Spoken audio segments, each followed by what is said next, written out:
દેવો પ્રિપરેશન.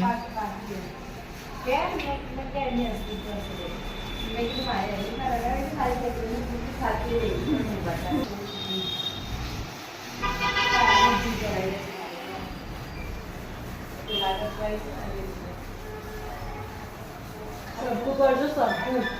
આ ઓર્ડિનલ ચાલે. યસ તમે મારા આસિસ્ટન્ટ છો. આ આસિસ્ટન્ટ બરાબર. બસ બહુ થઈ ગયું.